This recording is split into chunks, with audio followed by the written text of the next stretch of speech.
이제 전인구 소장님을 섭외하려고 예, 몇 달을 기다렸다 드디어 이제 저희 번호표 제 차례가 와가지고 고맙습니다. 이게 아닙니다. 세종에서부터 올라오셔가지고. 아닙니다. 저도 항상 와이스트릿 보면서 진짜로요? 냉면 어디서 먹나 이래가지고 저 냉면 먹는 자리가 저 자리예요? 저쪽에서 저쪽이에요? 보는데 예. 항상 부러웠어요. 네. 되게 맛있어 보이더라고요. 그래요? 예. 항상 그 먹방 잘 보고 있습니다. 저 그리고 참 이 세븐 책을 예. 조금 이제 뒤늦게 봤습니다만 예. 진짜 유익하게 봤습니다. 고맙습니다. 예. 자서전 느낌도 조금 나고 동기부여 느낌도 나고 재테크 책도 되고. 제일 중요한 게 주식으로든 부동산으로든 우리가 막 뭐로 돈을 벌어야 되겠다라 생각을 하는데 거기서 많이 핵심을 놓치는 경우가 되게 많아요. 주식도 어떻게 보면 그냥 전투 중에 하나거든요. 그게 전투. 근데 내 인생에서 주식 한번 잘 됐다고 해서 인생이 과연 완전히 달라질 수 있을까? 또 그렇진 않더라고요. 뭐 주식으로 내가 정말 잘 돼서 100억을 벌었다. 그럼 인생이 확 바뀔 것 같지만 막상 바뀌는 게 또 하나도 없어요. 그래요? 그리고 100억으로 뭐 주식으로 갑자기 대박 내서 성공 내는 확률도 너무 낮고. 그러면 가장 일반인들이 어떻게 더 확률을 높일 수 있을까 하다 보니까 현금 흐름을 늘리면서 재테크도 잘하는 두 가지를 다 뛰어야 된다. 그러려면 좀 몸을 많이 갈아야 된다. 그래서 생각해 보니까 제가 그렇게 살았더라고요. 그래서 제가 했던 방법들이 이렇게 했는데 굉장히 극단적으로 몸을 갈고 잠도 조금 자고 일을 엄청나게 해서 모인 현금 흐름으로 투자를 넣는 방식이다. 그러면 투자 성공률이 남들보다 그렇게 높지 않다 하더라도 애초에 현금 흐름이 워낙 좋기 때문에 남들보다는 나중에 결과는 잘 나오더라. 이걸 책으로 쓴 거였었어요. 근데 아까 우리가 딱 한 시간 정도 점심 식사하면서 잠깐 이야기를 했지만 하고 계시는 일이 엄청 다양한 거예요. 깜짝 놀랐어요. 그래서 속으로 뭐지? 저 양반 이렇게 시간이 많은가? 어떻게 저렇게 많은 일을 동시에 할 수가 있지? 그러니까 지금 뭐 투자도 하시고 사업도 하시고 사업도 또 한두 가지가 아니고 막 거의 뭐 세종시 일론 머스크입니다. 막 벌려? 막 벌려? 우주선도 쏜다고 이러면서 이제. 아니 근데 이 책에도 나왔습니다만 어릴 적에는 좀 많이 이제 가난했다고 좀 표현해도 될지 모르겠는데 그래서 훨씬 더 그 이제 극복하려는 좀 생각이 좀 많았던 걸로 읽히더라고요. 투자자들도 그렇잖아요. 제가 잃은 게 있으면 원금 복구에 대한 그 간절한 열망 똑같은 거예요. 인생에서도 뭔가 어린 시절에 뭔가 크게 잃었을 때 그거를 되찾고 싶다라는 강한 본전 욕구가 어떻게 보면 원동력이 돼서 본전을 찾고 났는데 근데 그 속도를 그냥 주체 못하고 그냥 더 달리는 거죠. 그러다 보니까 부가 쌓이더라. 어떻게 보면은 저는 이제 손실봤던 그 경험들이 되게 나쁘다라 생각했는데 나중에 보니까 그게 원동력이 되는 삶의 어떤 추진체가 되지 않았을까 생각해요. 근데 그때부터는 뭔가 근로소득도 있었고 투자소득도 있었고 뭐 이제 부가적으로 하는 뭐 부업소득들도 있었고 여러 가지들이 다 합쳐진 거죠. 그냥 뭐 대학교 때부터 막 과외로 비교적 대학생이 벌기엔 좀 큰 돈도 계속 버셨었고. 그쵸. 20살에 제가 320 벌었었어요. 과외를. 20살에 월? 40만 원짜리 8개를 했었으니까요. 그래서 그렇게 하니까 새벽 한 2시쯤 이제 집에 들어와요. 그럼 8시쯤부터 이제 또 학교를 나가야 되니까 이제 그 잠을 조금 자는 연습들을 그때부터 했던 것 같아요. 20살 때부터. 잠을 조금 자는 연습? 왜냐면 좀 제가 잠이 많은 편이라서 아침잠이 많은 편이라 아침에 다음 과외를 빼먹은 거예요. 잠을 너무 조금 자다 보니까. 그래서 이제 안 되겠다 해서 냈던 방책이 그럼 내가 누워서 자니까 그러지 않았나. 이제 이불을 이렇게 45도로 맞춰놓고 이렇게 기대고 잤어요. 그렇게 한 3달 정도. 이제 그러니까 불편해서라도 그 시간 되면 깨더라고요. 그러다가 나중에 몸을 가는데 왜 320밖에 못 벌지? 더 벌 수 있는 방법이 없을까? 그럼 부가가치를 올려야 되잖아요. 그래서 그럼 학원 강사랑 이제 과외를 같이 하자 이래가지고 과외를 주말에 다 과외로 돌리고 평일에는 학원 강사를 했는데 이제 어떤 학원 강사가 돈을 잘 버나 보니까 수학 아니면 영어더라고요. 그래도 이제 대학교 때? 그래서 제가 생각해보니까 이건 영어는 제가 못하니까 안 될 것 같고 수학을 하자 해서 수학을 했는데 이과반을 가르쳤어요. 저는 참고로 문과 출신입니다. 문과 출신 이과반을? 그래서 울면서 공부를 했어요. 저도 같이. 안 그러면 안 되니까. 그런데 6개월 지나고 났더니 너무 잘 가르쳤다고 다른 학원에서 스카웃이 들어온 거예요. 그래서 이제 그런 김에 이런 거죠. 제가 학원에 있어 보니까 제가 원장 선생님한테 120만 원 월급을 받는데 제가 단가로 벌어다 주는 돈이 500에서 600이었었어요. 사업자가 돈을 가져가는구나. 아, 그럼 내가 사업을 해야 된다. 책임을 좀 떠안더라도. 그래서 그 다음에 공부방을 차려서 수학 공부방을 차렸죠. 그게 이제 잘 돼서 한 달에 550 이상 벌었던 걸 알고 있어요. 네. 그때도 대학생 때? 네, 대학생 때. 그러다가 이제 고민을 하는 거죠. 이거 너무 잘 되는데 이제 어떤 삶을 살 것인가 한참 고민하다가 이제 그때 느꼈던 것 같아요. 아, 내가 이제 해보니까 굶어 죽을 일은 없겠구나. 이거를 하면 이제 앞으로 먹고 살 수는 있겠구나. 그럼 언제든지 돌아올 수 있는 일이니까 지금은 내가 해야 할 일을 좀 해보자. 그때 제가 이제 교대를 나왔으니까 조금 그래도 좀 도서 지역 이런 데 가서 네. 예, 좀 어려운 학교들 이런 데 가서 좀 일을 해보고 싶어가지고 거기서 좀 봉사를 해보자. 네. 예, 그렇게 해서 이제 좀 먼 지역으로 발령받아서 선생님을 하다가 초등학교 교사. 예. 예.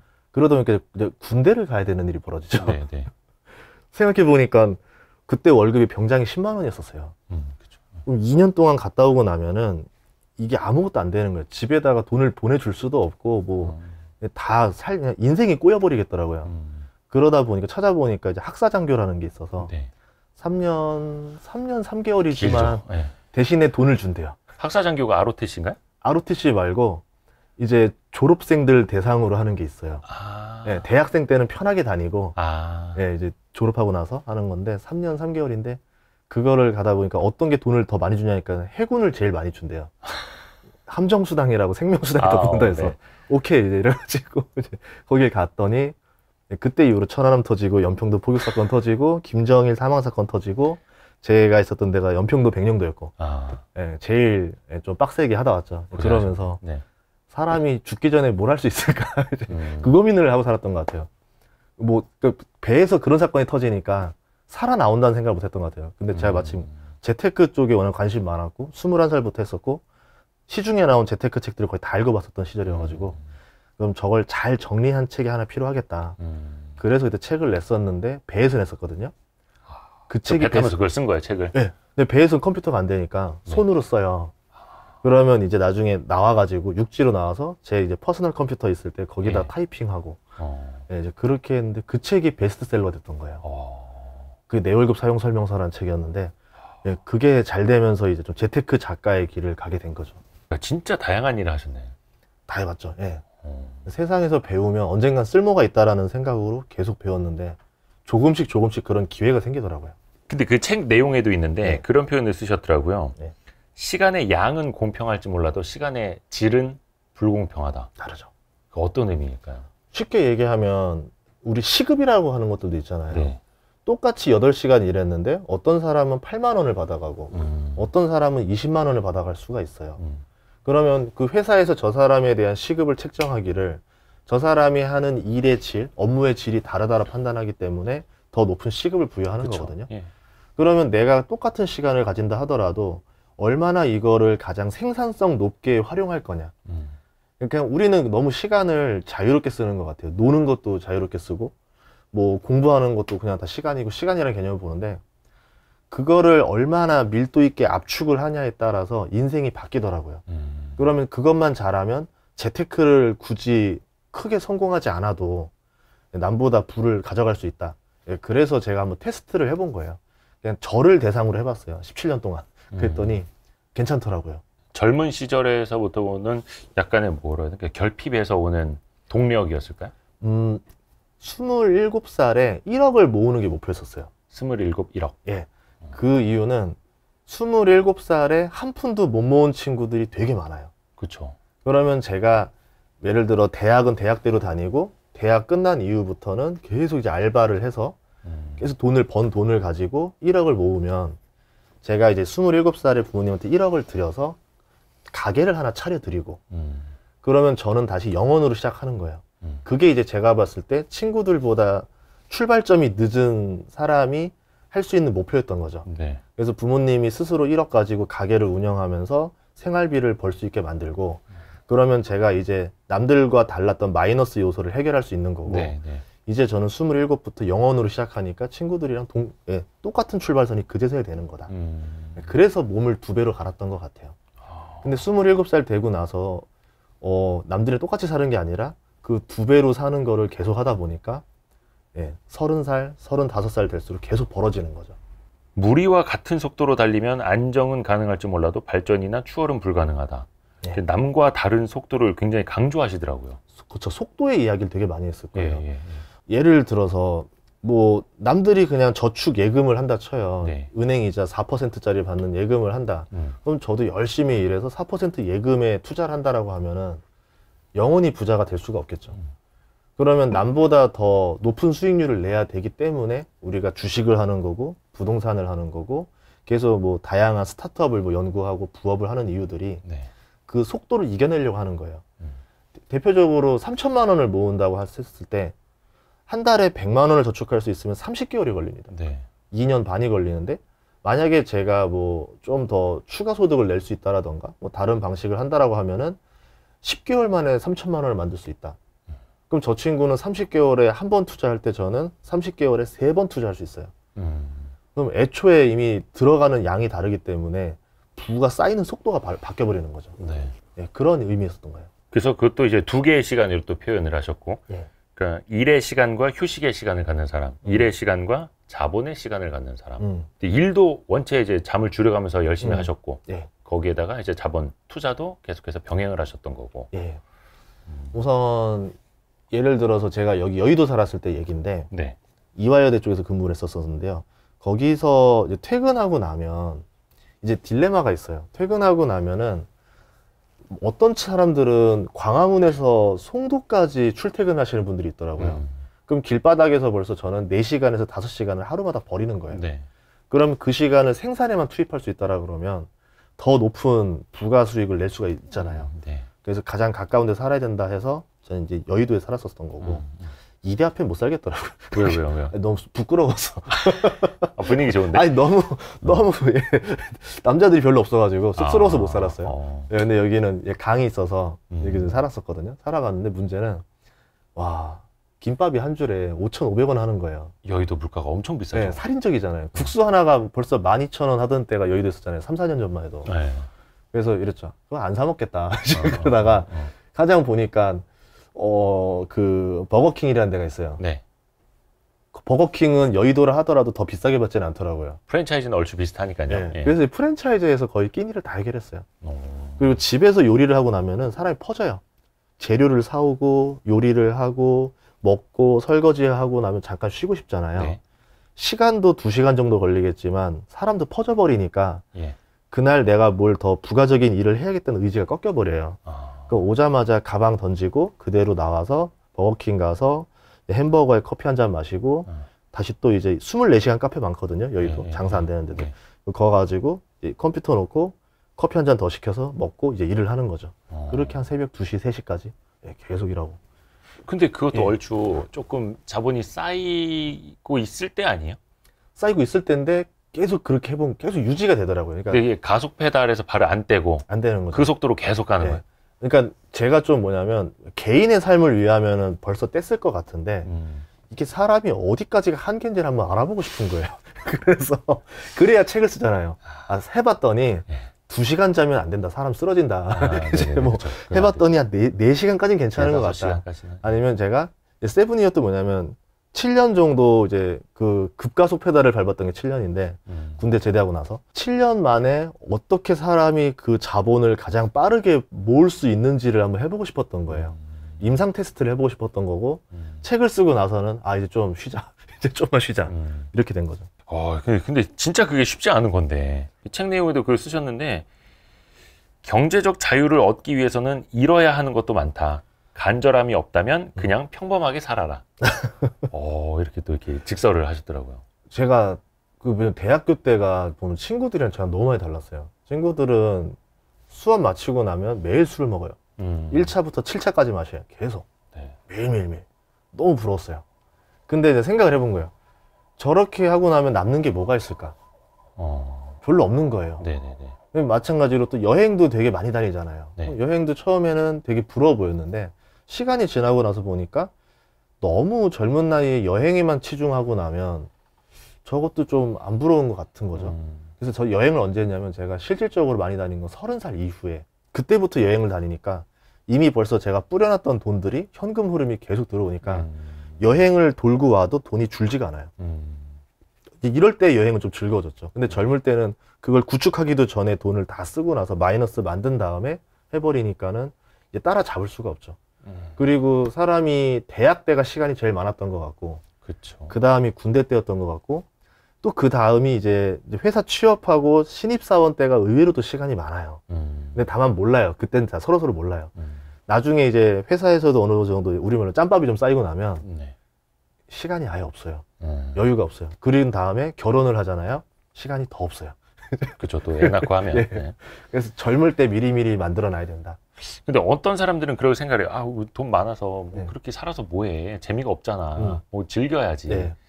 근데 경제적 자유를 뭐 한 4, 50, 음. 뭐 60 가까이 돼서 이제 이루신 분들을 보면 그럴 수는 있는데 또 원체 일찍 예. 이루셨으니까. 30살부터는 어떻게 했냐면은 중간중간에 마치 영국이 이번에 긴축하다가 잠깐 스톱하는 것처럼 저도 이제 엑셀 쫙 밟다가 네. 한 번씩 쉬어요.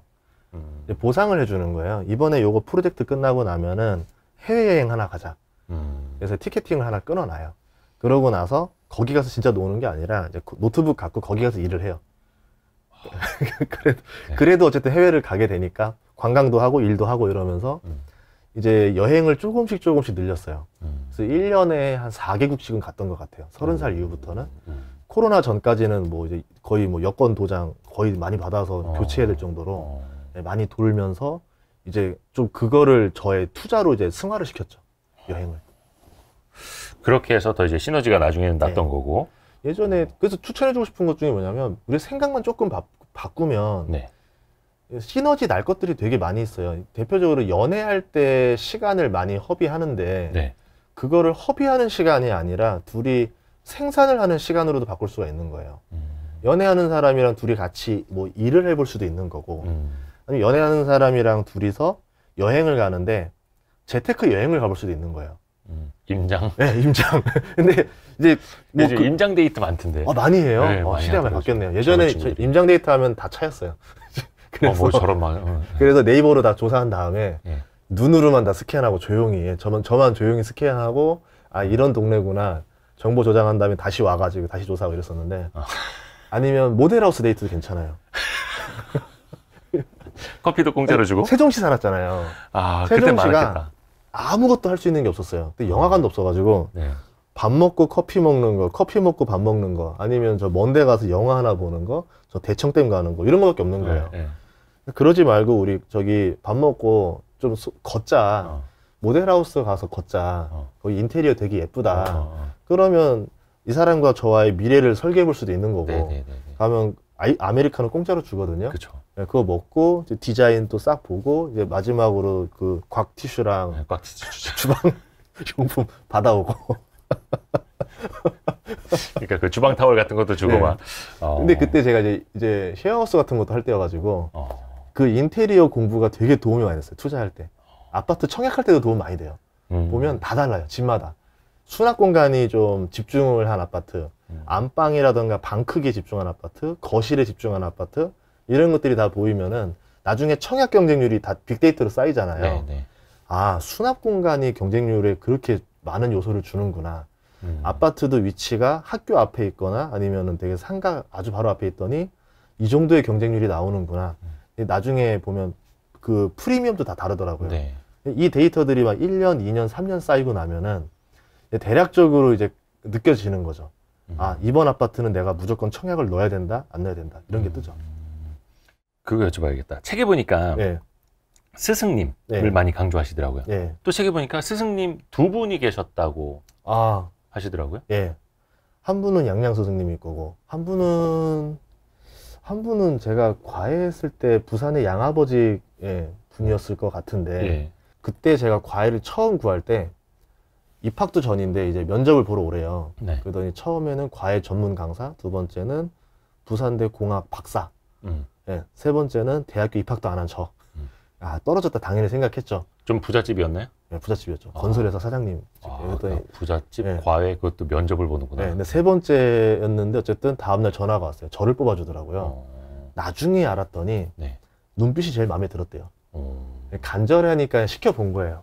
네. 그래서 기대에 부응해서 이 학생 성적을 많이 올려놨어요. 네. 그랬더니 그럼 우리 딸도 가르쳐라. 그래서 그 집에서 4년 과외를 해서 이미 벌써 그 집에서 과외한 돈만으로도 학비는 다 충당이 다 됐었었고 그분이 건설회사를 하시다 보니까 밥을 사주시면서 자꾸 건설 현장을 이렇게 보여주셔요. 자기 건설 현장을. 네네네. 이게 마진이 얼마고 공사기간이 얼마고 평당이 얼마 들어가고 인부가 얼마 들어가는데 자기 자녀들 과외 선생님한테 본인의 그 건설 현장을 그러면서 이게 회전율이라는 걸 개념을 알려주시면서 그러는 거 알려주는 거예요. 그래서 저는 짓고 나서 다 직접 임대를 놓으면 낫지 않냐라고 했는데 건설하는 사람 입장에서는 회전율이라는 개념을 쓰더라고요. 이거를 빨리 하고 분양을 다 빼서 현금을 캐시를 얻어온 다음에 그 캐시로 다음 사업을 하는 게 본인한테는 더 효율적인 사업이다. 임대업으로 돌리는 것보다. 이제 그 얘기를 들으면서 아 이런 개념의 사업도 존재하는구나. 그래서 그걸 나중에 공부방 할 때 써먹은 거예요. 회전율로 승부를 봤었어요. 공부방 할 때는. 그러니까 진짜 젊을 때 어떤 경험을 하느냐 어떤 사람을 만나느냐가 본인의 인생을 되게 크게 좌우하는 것 같아요. 예. 근데 그것도 젊은 사람들 입장에서는 어떻게 보면 전인구 소장님은 우연이라고 해야 될까? 약간 그런 것도 좀 작용을 했던 거잖아요. 진짜 운이 좋았다라고 표현할 수밖에 없는 상황이긴 한데, 근데 많이 움직였던 것 같아요. 그러니까 축구 선수로 치면 결국 나한테 기회, 찬스 때 공이 오고 슛을 때려서 슛이 들어가는 건 운이겠지만, 그 친구가 나한테 패스를 해주려면 걔가 계속 꾸준없이 움직여야 되잖아요. 공을 받을 수 있는 위치. 네, 그러니까 많은 사람들을 만나고 많은 기회들을 두드려 보고 이제 많은 준비들을 하다 보니까 그 중에 또 기회가 오기도 했었고 그 기회를 잡았던 것들은 이제 성공이 된 거고 예, 뭐 실패한 것들도 있겠죠. 근데 남보다 많이 움직였다라는 점이 좀 다른 것 같았어요. 그러니까 엄청 부지런하신 것 같아요. 저 워커홀릭이고 막 관심사도 많고.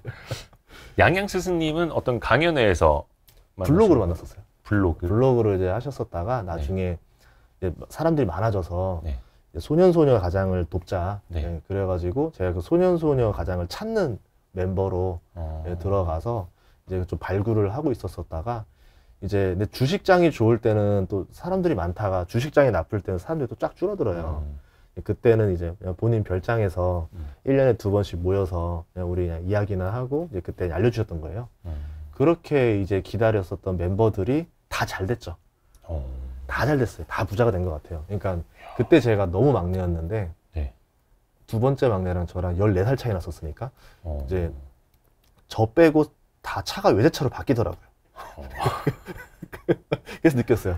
시드가 중요하다. 이게 아무리 좋은 주식을 만나든 모든 기회를 만나든 간에 10배가 된다 하더라도 어떤 사람은 1000만 원이 1억밖에 안 되는 거지만 어떤 사람은 10억이 100억도 되더라.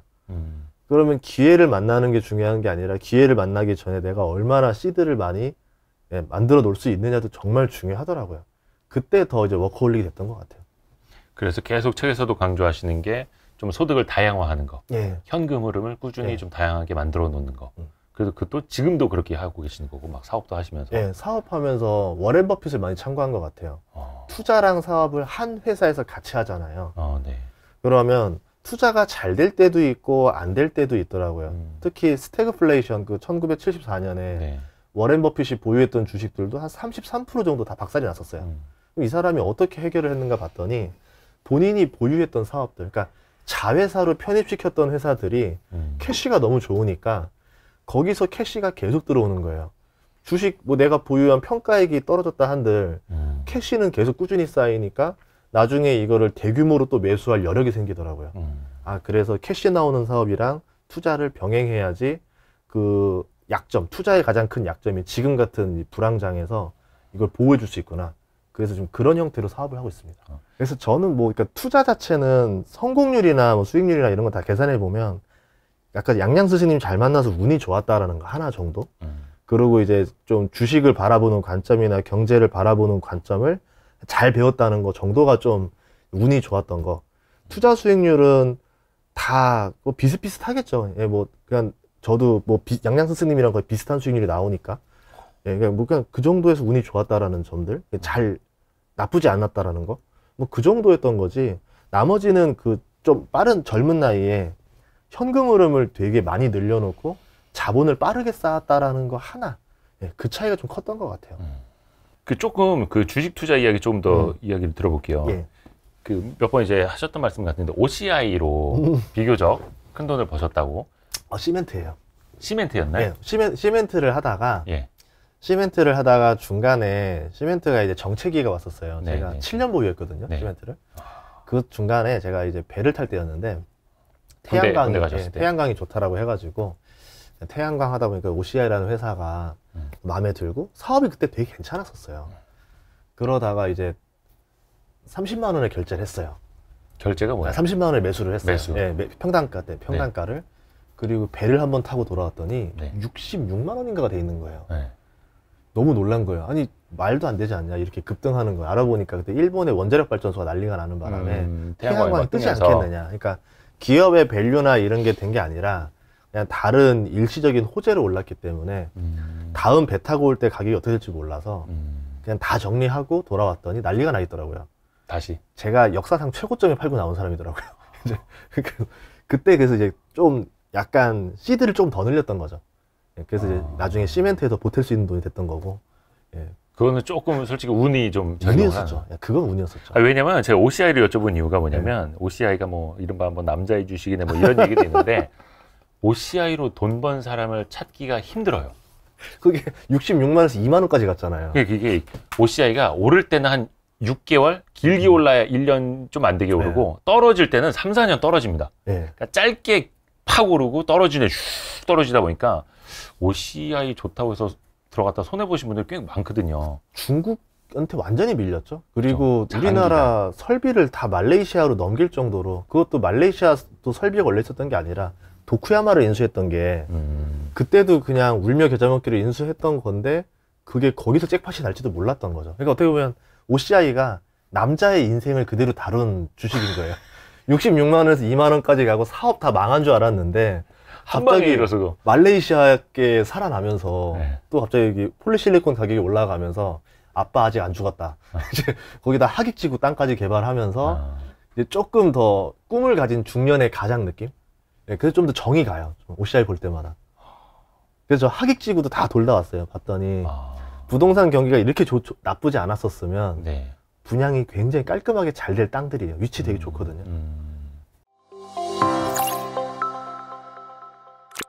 요즘에 저희가 이제 9월 29일에 찍고 있는데 하락이 장난이 아니지 않습니까? 2200도 깨졌었고 좀 어떻게 요즘에는 좀 하고 계세요? 제가 투자를?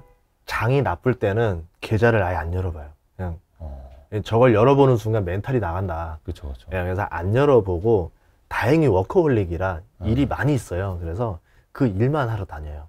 예를 들어서 뭐 동영상 강의 촬영이 있다 그러면은 제가 이제 그 촬영 현장에 나가가지고 그거 다 진두지휘 한다고 그런 데 나가서 한 4일 동안 있다 오고 이러다 보면은 누구 이제 시켜도 되는데 직접 가서 다 하는 거예요. 그러니까 일을 더 열심히 해요, 일부러. 그래서 아마 6월 달에 제가 타 채널 출연도 굉장히 많이 했었을 거예요. 최대한 장을 안 보려고. 그래서 이제 그러면서 시간을 보내는 거죠. 나쁜 시간도 제가 어떻게 하냐에 따라서 느리게 갈 수도 있고 빨리 갈 수도 있는데 나쁜 시간은 빨리 보내자. 일을 열심히 하면서 계좌 쳐다볼 시간을 줄이는 것도 확실히 도움이 되겠네요. 그리고 또 일을 하다 보니까 감각이 있어요. 그러니까 뭐냐면 많은 사장님들을 만나잖아요. 저만의 PMI 조사가 되는 거예요.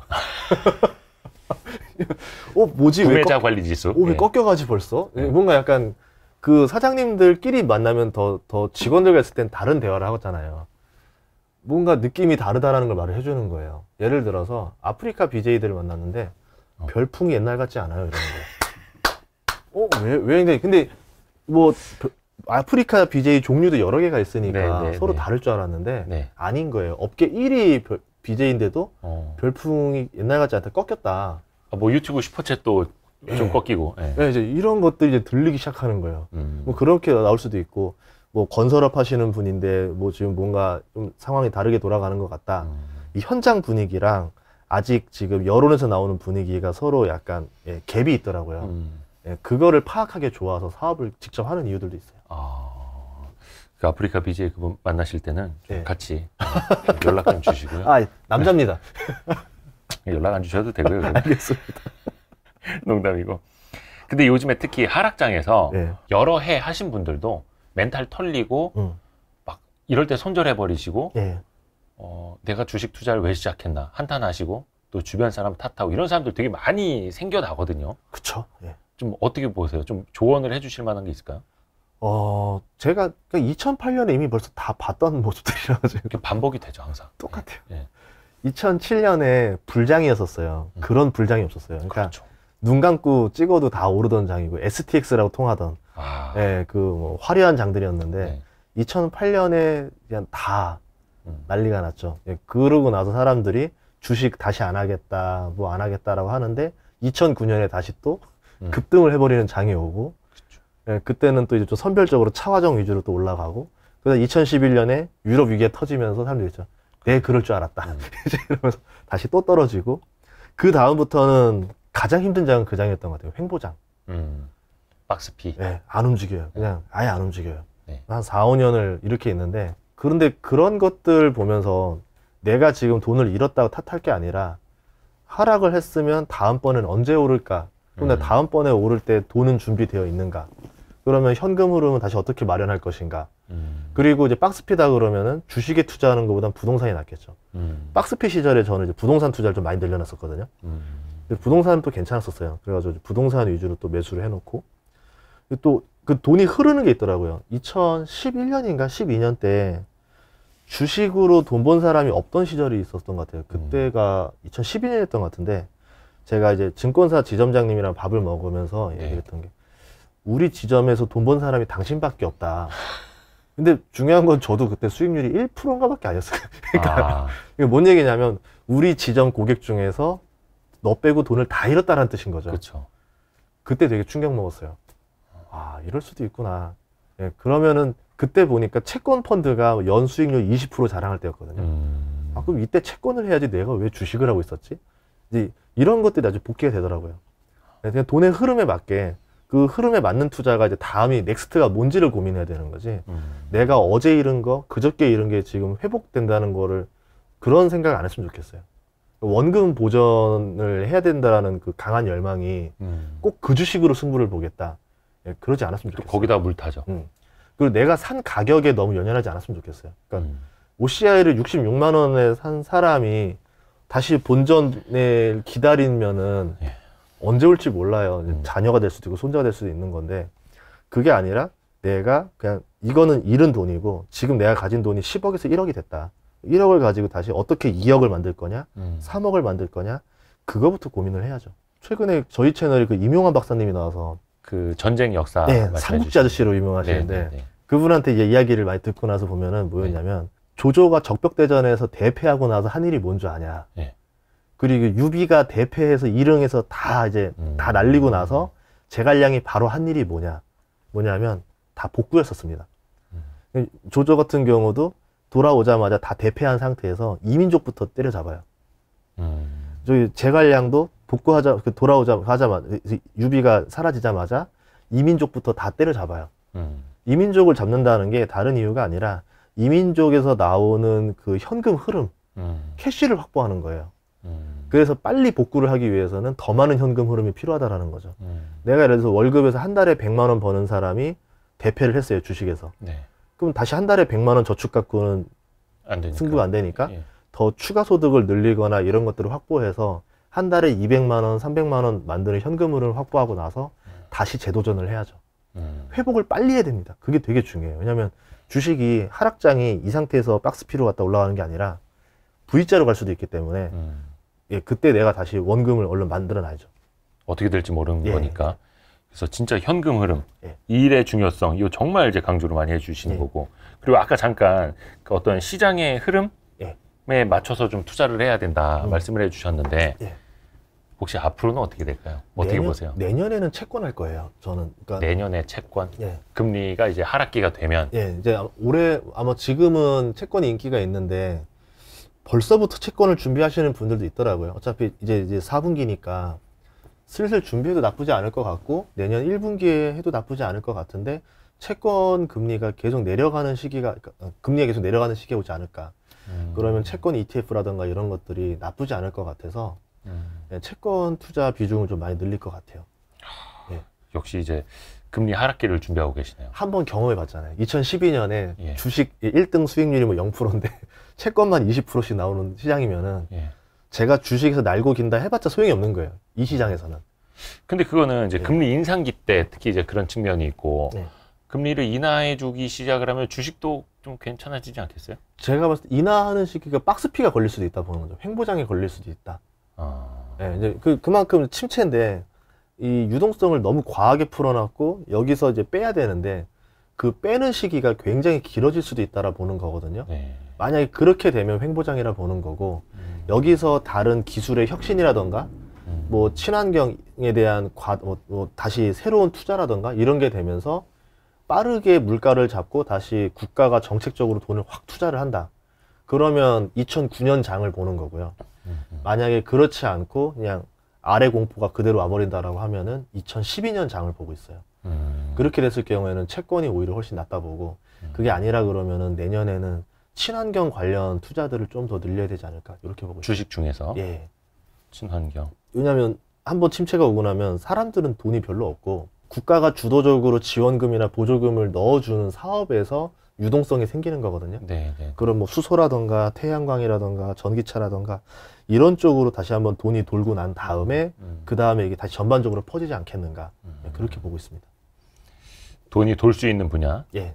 그러니까 책에도 보니까 약간 그런 뭐 유망 분야 이렇게 이야기를 하시더라고요. 예. 종목 이름도 좀 나오고. 아 그랬어요? 뭐 로봇도 좀 나오고. 아 로봇 좋아요.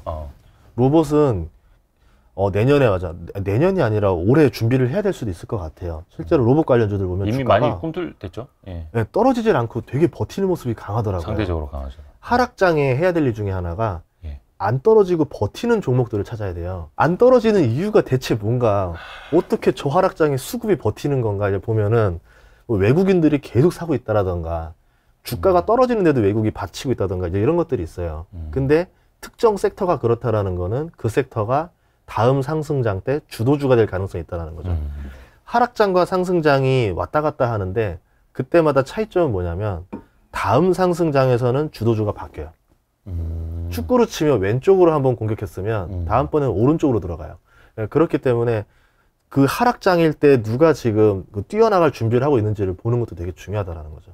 제가 봤을 때 로봇주도 나쁘지 않고 이제 뭐 내일쯤 하면 이제 그 토요일 새벽이 되겠죠. 네. AI 데이, 그 테슬라 AI 데이를 할 건데 그게 방향타를 결정할 수 있다라 봐요. 이 테슬라 봇이 휴머노이드긴 한데 그 쫄쫄이 입은 예, 자동차를 도와주는 휴머노이드, 자동차와 개인, 가정, 퍼스널을 위한 로봇이냐, 이 테슬라 봇이 테슬라 생산 공장에 투여할 산업용 로봇이냐, 이거에 따라서 이제 분위기가 달라진다 보죠. 하지만 제가 봤을 때는 산업용 로봇이라던가 물류 로봇이 수요가 훨씬 더 크다. 지금 탈중국해서 이제 스마트 팩토리라던가 이런 그 공장들이 다 미국에서 지어지고 있기 때문에 이제 다음번 미국에 지었을 때는 인건비에서 좀 나와야 돼요. 빠져나와야 돼요. 그러려면 스마트 팩토리 관점으로 갈 거다.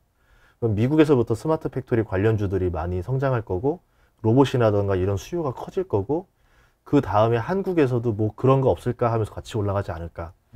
제일 먼저 보는 건 로봇 팔 보고 있어요. 특히 이제 뭐 ABB라던가 환학이라던가 있는데 특히 환학. 환학은 로봇팔이 제작을 해요. 그래서 영업이익률이 굉장히 높고 일본이 지금 엔저까지 내려간 상태라서 수출 경쟁력이 되게 좋아졌거든요. 그래서 아마 환학 쪽이라던가 아니면 감속기를 하는 키엔스라던가 그 두 개의 회사가 좀 매력이 좀 많이 올라가고 있지 않는가. 네, 그렇게 보고 있습니다. 우리나라에서도 스마트 팩토리 관련주들이 많은데 진정한 의미의 스마트 팩토리 관련주들이 많지는 않더라고요. 다 보면 시스템 쪽만 하는, 소프트웨어 쪽만 하는 그 그룹의 계열사들이 스마트 팩토리 관련주라고 하는데 이 회사들의 단점은 다른 그룹사의 공사를 맡을 수가 없어요. 자체 그룹의 거 공사만 하는 회사들인 거고 플랫폼 형식으로 타 그룹의 어떤 경쟁 업종을 하지 않으면서 계속 해줄 수 있는 회사가 필요하거든요. 그나마 쥐어짜야 이제 포스코 ICT 정도? 예, 그 정도 빼고 없는 것 같아요. 환학은 일본 기업이죠? 예, 일본 기업이죠. 화난 기업 아니고? 예, 예, 환학. 예, 후지산 아래에 있습니다. 후지산. 예. 아, 그때 유명한 그 뭐라 해야 되나? 노란색. 컴퓨터도 안 쓰고, 예, 맞아요. 전산 시스템 잘 안 쓰고 예, 막 이런다. 예. 무슨 뭐 옛날에는 보안 때문에 그랬는데 예. 지금은 왜 그런지 모르겠지만 아무튼. 예. 여기 책에도 쓰셨어요. 뭐 ABB다, 예. 예, 환학 그것도. 저도 한번 봐야겠네. 일본 주식은 사실 저도 잘 이렇게 생각해 본 적은 별로 없어서. 예. 일본 주식을 생각하게 된 계기는 예. 그 플라자 합의 때문에 그래요. 1987년이었나요? 플라자 합의를 했을 때 환율적으로 일본을 죽이는 정책이었잖아요. 그렇죠. 근데 반대로 중국한테는 이중 환율 정책을 허용해 줬어요. 중국 같은 경우는 그때 이제 고시 환율이 있고 실질 환율이 있었는데, 실질 환율, 그러니까 수입은 되게 유리하게 가져가고 수출도 유리하게 만드는 이중 환율인 거예요. 네, 네. 그렇게 하면 당연히 환율 조작국이라서 이거를 해줘야 되는데, 미국 입장에서는 중국을 자본주의로 넘겨놓으면 소련에서 갈라질 거다, 그럼 냉전주의가 종식이 될 거다, 이런 목적으로 중국 키워주기를 위해서 중국의 환율은 유리하게, 일본의 환율은 불리하게 만들면서 일본의 기업들이 가격 경쟁력을 잃어버리고 중국의 기업들이 가격 경쟁력을 가져가면서 공장이 글로 넘어가 버렸죠. 그렇죠. 근데 지금 같은 경우는 완전 반대 상황인 거죠. 엔화가 엄청나게 절하되고 있으니까. 중국을 죽여야 되는데, 중국을 죽여야 되는 만큼 누군가가 대체해줘야 되는 회사가 필요한데, 일본이라는 데는 이미 벌써 공업지대가 많이 옛날부터 다 있었고, 또 워낙 뭐 미국의 말을 잘 듣기도 하고, 그러면서 이제 거기다가 엔저 상황까지 나왔는데, 그걸 암묵적으로 그냥 이해해 주면서, 그럼 여기에서 이제 미국에 넘어갈 수 있는 산업들이 수혜를 보는 기업들이 있지 않을까. 그럼 대표적으로 보면은 나머지들은 경쟁에서 많이 밀렸어요. 일본 기업들이 뭐 한국이라던가 다른 나라들에. 그런데 로봇 쪽이라든가 이쪽 분야만큼은 아직까지는 따라가기가 굉장히 어렵거든요. 정밀기계라든가 부품이라든가. 그렇죠. 그러면 스마트 팩토리에서는 또 근데 그런 것들이 다 수요입니다. 그런 것들 봤을 때 분명 좀 선별적으로 수혜를 보는 기업들이 존재하지 않을까 싶어요. 책에도 있는데 특히 요즘에 좀 많이들 들어두시면 좋을 내용 같아가지고, 잃지 않는 투자의 핵심은 팔지 않을 용기다라고 언급을 해주셨어요. 요즘 상황에서 이 얘기 들으면 팔지 않을 용기? 내가 용기를 지금 가져야 되나? 막 이런 생각하실 텐데. 저도 이제 주식에서 제일 중요한 건 하락장을 만나보는 경험인 것 같아요. 만약에 2008년이라는 그 소중한 경험이 없었으면 주식 투자를 못했을 거예요. 그러니까 보면 기업이 문제가 있진 않아요. 그렇죠. 시장에 문제가 있죠. 그렇죠. 근데 보통 우리 주식책에서 보면은 상승장에 만났을 때 그런 책을 읽으면 그치, 맞는 말이지. 그래, 기업이 문제가 없고 장이 문제일 때 그때 주가들이 박앤세일 구간에 있으니까 이걸 사면 돈을 벌 수 있어 라고 상승장에서는 다 똑같은 얘기를 하지만 막상 겪고 하락장에 겪고 나니까 패닉 빠지죠 그냥. 영원히 망할 것 같거든요. 2008년에도 미네르바라는 사람이 인기를 끌었던 것처럼 그냥 이제 영원한 딥으로 간다 보는 거예요. 근데 영원히 딥으로 간다라고 하면 주식이라는 시장은 존재할 수가 없는 거죠. 그렇죠. 주식시장의 기본 베이스는 그 지역의 안보가 유지가 돼야 되고, 그 다음에 경제가 계속 성장할 거, GDP가 상승한다라는 전제하에 주식시장이 존재하는 건데, 그렇죠. 그러면 멀쩡한 기업이 시장이 꺾인다라는 말 한마디로 그것 때문에 내가 던지고 나와야 되느냐? 그럼 나는 그때 그 비싼 가격에 대체 왜 샀었느냐? 그러면 그거는 내가 그냥 공포라던가 이런 것 때문에 파는 거지 이성적으로 이유가 있어서 파는 건 아닌 거거든요. 그렇죠. 그럴 때는 다 이유예요. 왜 팔아요 하니까 더 떨어질 것 같아서 판다는 거예요. 거의 대부분 그렇죠. 그럼 그거 어떻게 알아요? 하는 거죠. 그거를 알 수 있으면은 그럼 풋옵션을 사셔라 차라리. 대박 날 텐데. 그죠. 그러니까 주식을 갖고 있는 상태에서 선물 매도를 하든지. 그렇죠. 홀짝을 할 수 있을 맞출 정도가 되면 그걸 해야 되는데 못 맞춥니다. 그러니까 저도 이번 장이 되게 또 다크했던 것 중에 하나가 호재가 하나도 없는 장이었잖아요. 지금 증시가. 다 안 좋은 소식만 들리죠. 뭐 희망의 요소가 하나도 없는 상황이고 악재만 있으니까 당연히 계속 흘러내릴 거라 생각했는데 어제 오르는 이유는 영국발 뜬금포로 또 이제 그런 게 나오면서 또 올라간단 말이에요. 그런 거 봤을 때 결국은 사람의 그 애덤 스미스의 보이지 않는 손처럼 다 탐욕을 가지고 있고 돈을 벌고 싶어 하고, 개인도 그렇고 기업도 그렇고 국가도 그래요. 그러면 결국은 이게 위기는 위기지만 해결을 하려고 노력을 할 거고, 해결을 한 다음에 돈을 벌고 싶어 할 겁니다. 그러면 저는 돈을 잘 벌 수 있는 기업에 투자를 하면 된다, 이렇게 생각을 하는 거죠. 그래서 팔지 않을 용기가 필요한 거고, 그 팔지 않을 용기를 주는 것 중에 하나로 또 꼽으신 게 오늘 한 30번은 반복되는 것 같은데 다양한 현금 흐름. 그 최고예요. 그러니까 현금 흐름이 계속 있어야지 내가 물려있는 것도 팔지 않고 버틸 수 있는 힘이 된다 이거잖아요. 꾸준히 사줄 수 있어야 돼요. 그러니까 꾸준히 사는 거야? 예를 들어서 제가 1년에 1억씩 현금이 들어오는 사람을 생각해봐요. 그러면 주식장이 떨어지든 말든 별 신경 안 쓸 겁니다. 그러면 침체장이 1년이면은 1억을 더 투입할 수 있는 거고, 침체장이 2년이면 2억을 투입할 수 있고, 침체장이 3년이면 3억을 투입할 수 있어요. 근데 결국 이 기업이 실적이 성장하는 기업이라고 하면은 본전은 간다라는 거죠. 네. 그러니까 우량주를 투자했느냐. 예, 중요하죠. 거기에 내가 현금 흐름이 계속 와서 계속 주기적으로 어떤 평단가를 떨궈줄 수 있는 돈이 들어올 수 있느냐. 이게 되게 중요한 것 같아요. 그게 없으면 못 버티는 것 같아요.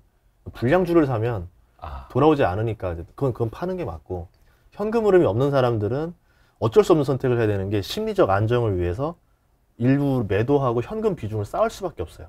돈이 없으니까. 대표적으로 펀드나 기관 투자자들이 그런 게, 이런 불황장에서는 신규 자금이 들어오질 않잖아요. 그러니까 어쩔 수 없이 가진 보유한 물량에서 계속 매도를 쳐가지고 현금 비중을 만들어내야 되는데 제일 뼈아픈 일인 거죠, 그게. 그래서 계속해서 싸게 주식을 살 수 있는 현금 흐름이 있을 때 버틸 수 있는 거고, 노동을 해야 됩니다, 여러분. 사실 이 노동의 소중함을 2020년, 2021년 초까지만 해도 사람들이 몰랐잖아요. 원체 자산 가치들이 막 올랐으니까 사람들이 다 뭐 파이어족 이런 거 막 외치고 있고.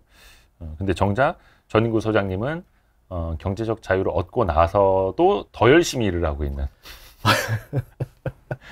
일을 더 다양하게 하고 있는. 파이어족이라는 단어를 몰랐어요. 근데 나중에 보니까 저라는 거예요. 그래서 이게 파이어족이구나 했는데, 그래서 저도 느껴봤어요. 이제 직장을 그만두고 한 달 동안 이제 집에서 쉬어봤는데 잉여인간 느낌이 나는 거예요. 잉여인간. 되게 행복할 줄 알았는데 전혀 안 행복해요. 정말 쓸모없는 사람처럼 느껴지는. 아침에 11시에 눈을 떠요. 점심을 뭐 먹을까 하는데 막상 평일에 점심 먹을 때 같이 먹을 사람이 없어요. 그렇죠. 직장을 그만두고 났는데 누구랑 같이 먹어요? 없잖아요. 그러면 혼자 먹어요. 그러고 장 좀 보다 보면은 장이 끝나고 이제 집에 오고 나면은 이제 다시 집에 저녁 준비하고 저녁 먹고, 그리고 TV 보고 이러면 하루가 끝나는 거예요. 인간관계가 갑자기 확 좁아지면서 되게 나는 사회에 없어도 전혀 사회가 굴러가는데 영향을 안 주는 사람이 될 수 있겠구나. 그게 되게 이상하더라고요. 그런데 제 나이가 30대고 이거는 뭔가 다른 파이어족들로 나올 친구들한테도 좋은 모습은 아닐 것 같다 싶어서 그러면 파이어족이 어떤 좋은 선례를 남겨줄 수 있을까 고민을 많이 했던 것 같아요. 그러면 제가 다시 생각해 봤더니 제가 오히려 사업체를 차려서 많은 고용을 일으켜가지고 이 친구들한테 일자리를 더 늘려주고 이 친구들이 우리 회사를 찍고 다음 또 커리어가 돼서 더 좋은 회사로 넘어갈 수 있게 해주면 이게 더 좋은 일이 아닐까 해가지고 회사를 만들게 된 거죠. 아까 잠깐 이제 주식 투자 이야기 좀 더 이어가 보면은 이런 말씀을 해주셨어요. 1등 주식하고 슈팅 스타 주식을 함께 사라. 축구로 쉽게 얘기하면 이제 그 당시 때 한 2, 3년 전만 해도 1등 주식이라고 하면 케인? 해리케인. 해리케인. 이 친구가 제일 거기였었고. 원톱. 슈팅 스타라고 하면 손흥민이었겠죠. 떠오르는. 이게 지금은 1등인 친구가 그래도 가장 안정적인 성장을 보여주니까 비중을 많이 갈 수밖에 없는데, 이 슈팅 스타들이 유망주 같은 개념인 거죠. 이 친구들이 더 성장을 하고 빠르게 성장하고, 근데 너무 늦게 투자하면은 제가 또 고점에 사는 거기 때문에 좀 이 친구가 젊을 때 조금씩 투자를 해주다가 어느 정도 성장을 하면서 수익률을 더 많이 내주게 되겠죠. 그때는 또 어느 타이밍이 오면 또 그런 슈팅 스타를 싸게 살 수 있는 기회가 한 번은 와요. 그때 한번 정리를 하는 거죠. 대표적으로 지금 미국 주식으로 치면 해리케인 같은 주식이 애플. 뭐 누구나 뭐 시총 1위고 하니까. 그렇죠. 그런데 그거에서 그나마 좀 약간 손흥민 느낌이 나는 주식이 테슬라. 테슬라도 이제 너무 많이 성장해서 이제 벌써 진짜 손흥민급 같은 느낌처럼 나왔는데 많은 것들이 변했어요. 당기 순이익이 이제 좀 있으면 연간 20조를 찍을 회사로 바뀌게 되고, 적자 기업에서 신용 등급도 이제 올라올 가능성이 많아지기 시작했고, 지금은 핑계를 대서 안 올려주더라고요. 그리고 주가 흐름도 보면 예전에는 떨어질 때마다 굉장히 과하게 떨어지는 모습을 보여줬는데 최근에는 지수 정도 수준으로 떨어지면서 방어력이 되게 많이 올라가는 모습을 보여주면서 이제 조금 레벨업이 좀 한 단계 된 것 같다. 뭐 저런 기업들을 한번 싸게 나오면 사볼 만도 하겠다. 이렇게 생각을 해봤죠. 그래서 1등 주식과 슈팅스타 주식을 함께 사는 것도 방법이다. 근데 요거 이제 착각하시는 분들이 뭐냐면은 이제 경쟁 기업들 있잖아요. 이 회사 투자하신 분들이 이 회사 종토방 가서 막 싸우고 있어. 근데 그럴 이유가 뭐냐고, 두 개 같이 사면 되지. 그게 이제 투자자들이 선택할 수 있는 일종의 권리, 특권인 건데. 부동산 투자도 잠깐 이야기하셨는데 주식은 욕심을 내지 말고 부동산은 욕심을 내야 한다. 이렇게 말씀하시더라고요. 이게 단위가 부동산이라는 특수성은 뭐냐면 네. 예를 들어서 여의도의 땅이라 하더라도 네. 좋은 땅이 있고 나쁜 땅이 있어요. 주식은 여의도 하면 다 평등한 땅인 거예요. 그러니까 주식 같은 경우는 그냥 싸게 나올 때 사면 돼요. 어쨌든 내가 뭘 샀든 간에 여의도에 하나를 산 거니까. 근데 부동산은 그렇지가 않아요. 장사가 잘 될 목이 있고, 이 자리는 뭔 가게를 차려도 안 될 목이 있는데, 네. 상승장이라든가 이럴 때 보면은 잘 될 목이 안 나와요, 매물로. 좀 뭔가 하자 있는 땅들만 나와요. 근데 그게 비싸게 나와요. 그렇죠. 그러다가 이제 좀 하락장이 오면은 그제서야 목이 좋은 땅들이 좀 나오기 시작해요. 근데 가격이 별로 안 떨어져요. 근데 사람들은 이런 생각을 하죠. 이건 비싼 거고 이건 많이 떨어진 싼 거다. 싼 거를 담으려는 생각을 많이 하는데 막상 나중에 생각하면은 저 자리는 내가 내 인생에서 저 땅을 살 수 있는 기회는 그때밖에 없었다라는 거죠. 뭐 강남에 뭐 대로에 있는 강남역에 있는 빌딩이라든가 이런 것들도 보면 뭐 좋은 때는 뭐 어마어마하게 비싸거나 뭐 못 사는 거고, 그러다가 이제 막 2008년 리먼 터지고 이제 그때쯤 돼서야 이제 적당한 가격에 나오기 시작하는 거죠. 그래서 지금 이제 땅을 좀 많이 보러 다니시네요. 예. 주식이 너무 힘들어서. 이거 얘기해도 됩니까? 지금 땅 보러 다니시는 거? 예. 그러니까 지금 아니 근데 주식도 힘들지만 사실 요즘 부동산 가격도 안 좋잖아요. 안 좋은데 저도 뭐 돌아다녀 보니까 네. 이상한 점은 하나 있어요. 이상한 점이 뭐예요? 가격을 안 깎아주는 지역들도 있어요. 콧대가 엄청 높은 자리들도 존재는 해요. 그래서 뭐 내년에 봅시다 이러고 다시 나오죠. 이제 내년에 더 힘들면 이제 제가 웃겨 이러는데, 뭐 그런 자리들도 있고, 아니면 이 자리가 저 사람은 써먹을 수가 없는데 저는 써먹을 수 있는 것들도 있어요. 이런 경우는 제가 싸게 살 수가 있죠. 네네네. 경매로 치면 특수 물건이 될 거고, 저 같은 경우는 뭐 농림지역이다, 뭐 도시 한복판에는 농림지역이라서 활용할 수 있는 방법이 없다, 뭐 건폐율이 너무 안 나온다. 근데 제가 생각에 이거를 시간과 여유가 있으면 살살 바꿔서 뭐 용도도 바꾸고 진입로도 넣고 뭐 하면서 그 땅의 가치를 올려놓은 다음에 그제서야 본격적으로 건물을 지을 수도 있겠죠. 근데 이 사람은 여유가 없고 지금 상황이 안 되니까 못 하는 거지만, 저는 또 할 수가 있으면 저는 싸게 살 수가 있죠. 이런 좀 약간 부동산은 그런 특수성이 좀 있어요. 말 그대로 여유 있는 사람의 여유네요. 예. 그래서 투자의 끝이 땅이라고 하더라고요. 맞습니다. 그래서 또 건물 하나씩 짓는 게 다들 이제 꿈이고. 네. 그래서 저도 그냥 이제 좀 안정적인 현금을 좀 더 늘리고 싶어서 개인적인 목표는 이게 될지 안 될지 모르겠어요. 근데 저기 스타벅스 드라이브 스루를 하나 놓고 싶어서 이제 앞으로 굉장히 바뀔 것 같아요. 드라이브 스루가 전기차 충전 사업까지 같이 할 것 같아요. 스타벅스가 이번에 본사에서도 밝혔던 게 전기차 충전 사업을 미국에서 한번 같이 해보겠다. 네네네. 그래서 지금 조인트를 해가지고 시작했고, 우리나라 같은 경우는 신세계 INC가 전기차 충전 사업을 법인 사업 목적으로 추가를 했거든요. 그럼 이마트 주차장이라던가 스타벅스 주차장이라던가 이런 것들을 테스트를 한번 해보지 않을까. 그 궁합이 되게 잘 맞아요. 전기차 충전 급속으로 넣은 다음에 커피 한잔 하고 가도 되는 거고. 그럼 드라이브 스루 보니까 면적들이 땅이 한 400평 정도 되는데 건물 면적은 별로 안 되거든요.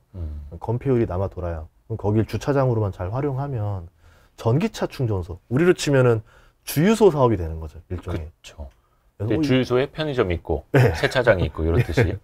그래서 되게 재밌는 모델이 될 수도 있겠다. 그러면 서울에 이미 좋은 땅들이 남들이 채가기 전에 그 땅들을 먼저 확보하는 사업도 해보면 괜찮겠다 싶었어요. 그러니까 스타벅스에게 임대를 줄 수 있는. 대단한 비즈니스입니다. 아닙니다. 이건 될지 안 될지 모르는 거라서. 어디입니까? 서울이 제일 좋아요. 근데 서울은 너무 비싸죠. 땅이. 너무 비싸요. 땅이 애초에 그냥 땅을 살 수 있으면 부자고. 그렇죠. 400평, 서울에 400평 있으면 뭐 말 다 했죠. 그런 땅에다가 저기 주차 시켜놓고 전기차 충전 한두 시간 하면서 한 4, 5천 원짜리 커피 하나 먹고 나가면은 그게 수지타산이 될까 그래서 싶기도 하고. 그렇게 가장 잘 만들어 놓은 땅들이 주유소 땅들이에요. 그렇죠. 근데 이제 주유소들이 시세보다 땅이 좀 싸게 나왔어요. 그래요? 네, 이게 그 처리가 되게, 그러니까 이걸 폐업하기도 되게 애매해요. 그 다시 환경 복구하는 것도 돈이 들고. 거기에다가 사람들이 바로 건물 질 수도 없고 하니까 할인가가 많이 데려가 있거든요.